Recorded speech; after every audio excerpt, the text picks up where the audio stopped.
थी तभी राजीव ने उसे अपनी ओर खींच लिया। जब राजीव ने रूबी को देखा तो बस देखता ही रह गया।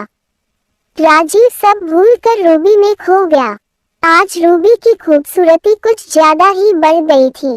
तभी रूबी ने कहा, मुझे छोड़िए। रूबी की यह बात सुनकर राजीव होश में आ गया और उसने रूबी को खुद से दूर कर लिया। तभी राजीव बोला, तुम मेरे कमरे में क्या कर रही हो? चोरी करने आई हो? राजीव की यह बात सुनकर रूबी बोली, चोरी करने के बारे में अभी तक मैंने सोचा नहीं, लेकिन आपका प्लान बुरा नहीं है। ये कहते हुए रूबी वहां से जाने लगी। तभी राजीव ने कमरे का दरवाजा बंद कर दिया और रूबी के करीब आने लगा। राजीव को ऐसे अपने करीब बढ़ता देखकर रूबी ने कहा, यह आप क्या कर रहे हो और दरवाजा क्यों बंद कर लिया? वैसे आपके दिमाग में क्या चल रहा है? कहीं आप मेरा फायदा उठाने की तो नहीं सोच रहे? अगर ऐसा कुछ सोच रहे हो तो इसके आगे रूबी कुछ बोल पाती, उससे पहले राजीव ने उसके होठों पर उंगली रखते हुए कहा, और इसके आगे और कुछ कहना है तो मैं तुम्हें अभी डेमो दिखा देता हूँ जिसके बारे में तुम सोच रही हो। राजीव ने रूबी के बाल खोल दिए। रूबी जुड़ा बनाई थी। उसके अगले ही पल रूबी के बाल उसके कंधे से होते हुए कमर तक लहराने लगे।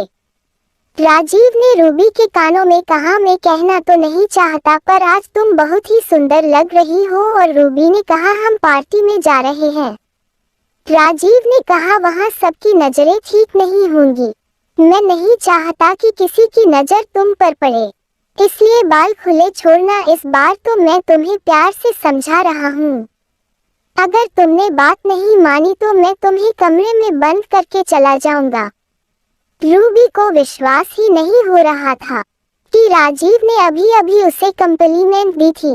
राजीव को इतना करीब देखकर रूबी का दिल जोरों से धड़कने लगा था। राजीव रूबी से दूर हुआ और कमरे के बाहर चला गया। रूबी की एक प्यारी सी मुस्कुराहट ने जगह ले ली थी। आज तो दोनों का दिल अनजाने में जोरों से धड़कने लगा था, लेकिन दोनों अपनी इस फीलिंग से बेखबर थे। कुछ देर बाद दोनों एक पार्टी में पहुंच गए। जैसे उसकी सहेली ने रूबी को देखा तो देखते ही रह गई। वाह रूबी, तुम तो आज कितनी सुंदर लग रही हो। किसी की नजर ना लगे तुम्हें। अगर मैं लड़का होती तो पक्का तुम्हें मैं भाग कर ले जाता। उसकी सहेली की इस बात पर नीरज ने कहा, तुम रूबी को अगले जन्म में भगा कर ले जाना। इस जन्म में तो तुम मेरी हो। रूबी ने कहा, थैंक यू।